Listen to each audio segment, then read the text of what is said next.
Man quotidienne, 8 juin 2023.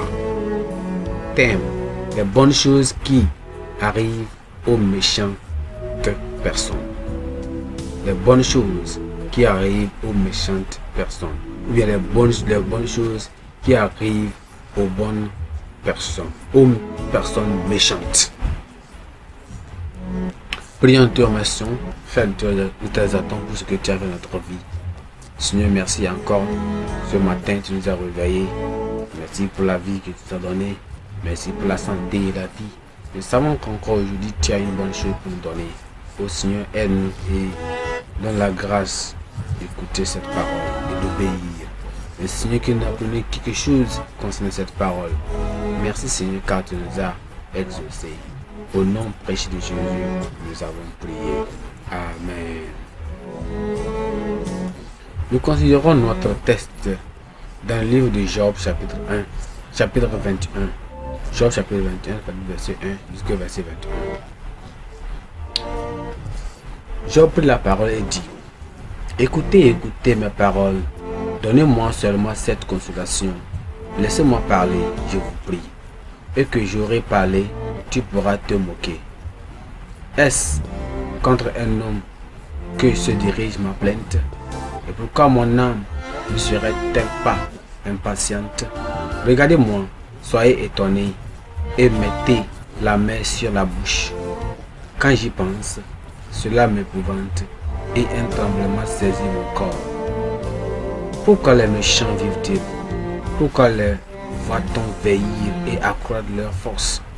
Leur postérité s'affermit avec eux et en leur présence, leurs rejetons prospèrent sous leurs yeux. Dans leur maison règne la paix, sans mélange de crainte. La verge de Dieu ne vient pas les frapper. Leurs taureaux sont vigoureux et féconds. Les génisses conçoivent et n'avortent point. Ils laissent courir leurs enfants comme des brebis, et les enfants prennent leurs bas. Ils chantent au son du tambourin et de la trappe. Ils se réjouissent au son du chachoulement. Ils passent leur jour dans le bonheur. Ils descendent en un instant au séjour des morts. Et ils disaient pourtant à Dieu: retire-toi de nous. Ne nous voulons pas connaître tes voies. Qu'est-ce que le Tout-Puissant? Qui est-ce le Tout-Puissant? Et pour que nous le servons? Que gagnerons-nous à lui adresser nos prières? Quoi donc? Ne sont-ils pas en possession du bonheur? Loin de nous le conseil des méchants. Mais arrive-t-il souvent que leur lampe s'éteigne? Que la misère fonde sur eux? Que Dieu les distribue leur part dans sa colère? Qu'ils soient comme la paille importée par le vent, comme la paille enlevée par le tourbillon.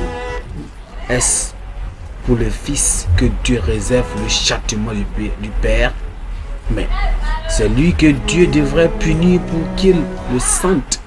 C'est lui qui devrait contempler sa propre ruine. C'est lui qui devrait boire la colère du Tout-Puissant. Car que lui importe sa maison, après lui, quand le nombre de ses mois est achevé, est-ce à Dieu qu'on donnera la science, à lui qui gouverne les esprits célestes? Notre verset clé, c'est le verset 7 et 13. Pourquoi les méchants vivent-ils? Pourquoi les voit-on vieillir et accroître leur force? Ils passent leur jour dans le bonheur et ils descendent en un instant au séjour des morts. Notre thème aujourd'hui, c'est les bonnes choses qui arrivent aux méchantes personnes, mais aux personnes méchantes.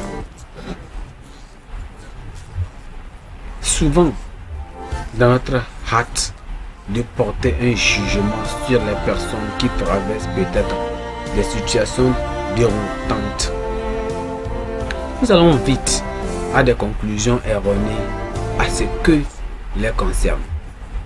Nous soutenons qu'ils souffrent d'avéticité, alors leur péché doit être grand.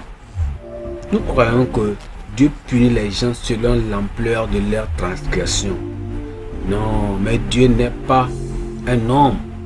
Il peut, dans sa volonté souveraine, permettre aux méchants de prospérer plus que les croyants. C'était le point de Job que cherchait à transmettre à son ami Zophar, qui avait conclu que Job était une grande détresse à cause de ses péchés. Il était dans une grande détresse à cause de ses péchés. C'est ce que Zophar croyait.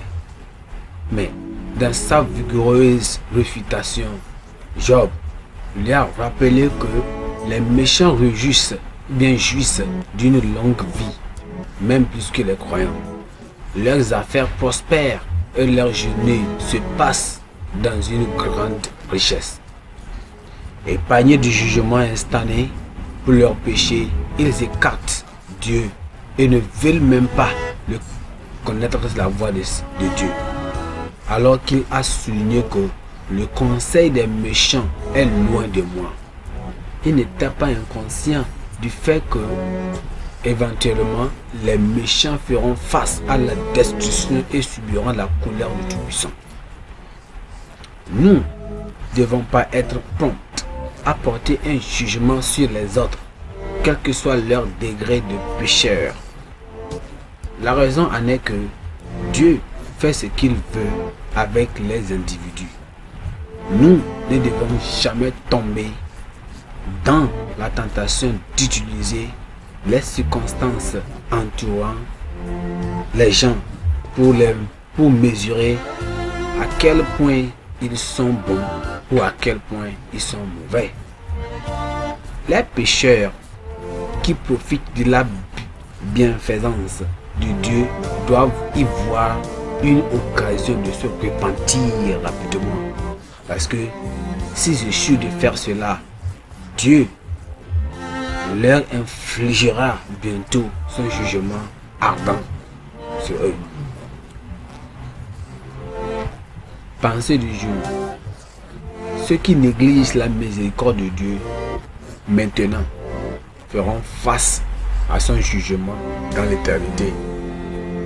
Ceux qui négligent la miséricorde de Dieu maintenant feront face à son jugement dans l'éternité.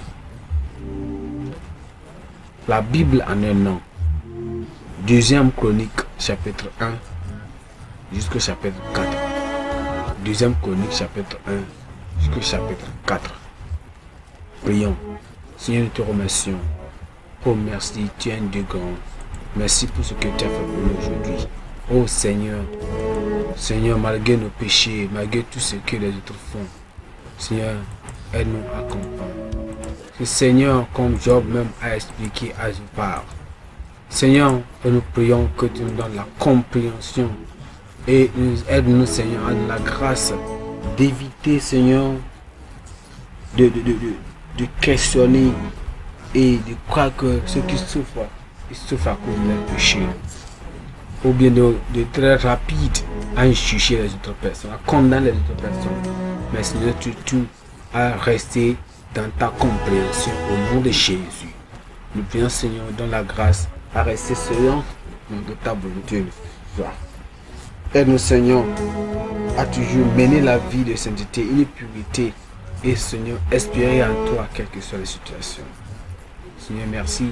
Non pas, Seigneur, envier, Seigneur, les pécheurs, leur prospérité, leur richesse, parce que s'ils refusent Dieu, tu les donnes cela parce que tu es amoureux et tu veux qu'ils se repentent. Oh Seigneur, aide-nous. Comment mener une vie de sainteté et de purité. Seigneur, merci car tu nous as exaucés. Au nom précieux de Jésus, nous avons prié. Amen.